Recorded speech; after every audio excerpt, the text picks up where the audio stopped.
কেমন কাটলো তোমাদের দোল? আমাদের তো খুব ভালো কেটেছে। আর এবারে তো সূর্যগ্রহণের জন্য দুদিন হোলি খেলা হয়েছে কনফিউশনের মধ্যে। তো দোলের পরের দিনকে কিন্তু এখানে সব স্কুল কলেজ খুলে গিয়েছিলো, তারই মধ্যে কিন্তু টুকটাক রং মাখামাখি করেছে সবাই। আর বাবুর আছে ফার্স্ট এক্সাম, তো বাবু চলে গেল স্কুলে, তারই জন্য কালকে একটাও ভিডিও নিয়ে আসতে পারিনি তোমার।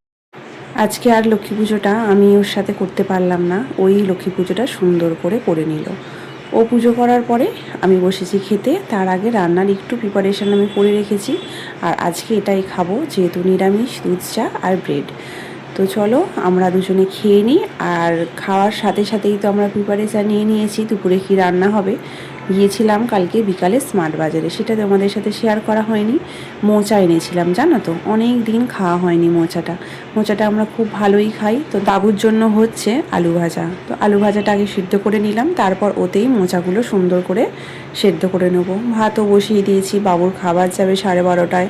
আরও শরীরটা এখন একটু ঠিক আছে। আর এখানে না পড়েছে প্রচুর গরম, হাতের কাছে এই জলের বোতলটা রাখতে না খুব সুবিধা হয়েছে। আর দেখো মোচাগুলো ওই আলু সিদ্ধ করা জলের মধ্যে দিয়ে একটু ভাপে দিলাম ছোলা। তো দেখো আমার সিদ্ধ করা হয়ে গেছে। এবার চলো আলুগুলো টপাটপ করে ভেজে নিই। বাবুর শরীরটা আগের দিন খারাপ ছিল, স্কুল থেকে চলে এসেছিলো। আর আমারও শরীরটা সাথ দিচ্ছিল না, তার জন্যই আর কোনো ভিডিও নিয়ে আসতে পারিনি। তো দেখো আদাটা বেটে নিয়েছি, আর এর মধ্যে দিলাম মৌরি গুঁড়ানো আর জিরে গুঁড়ানো। আমি তো বাটাটা ইউজ করি না, তো একটু জল দিয়ে রেখে দিলাম।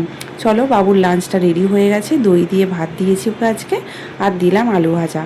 তো চলো তারপর বাকি রান্নাটা করে নিই। শুকনো লঙ্কা, তেজপাতা, 5 ফোড়ন দিয়েছি, দিয়ে এই আদা, জিরে আর মৌরি বাটাটা দিয়ে দিলাম একটু লঙ্কার গুঁড়ো আর লবণ হলুদ দিয়ে তো ওটা সেদ্ধ করেছিলাম, তার জন্য এখন আর লবণটা দেবো না। তো মশলাটা কষানো হয়ে গেছে, এবারে সব সিদ্ধ করা সবজিটা দিয়ে দিলাম, মোচা, আলু আর ছোলা।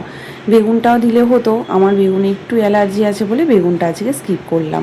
সিদ্ধ হয়ে গেছে, দিলাম অল্প গুড় আর একটু গরম মশলা থেতো করে দিয়ে দিলাম। রান্না আমার পুরো কমপ্লিট হয়ে গেছে।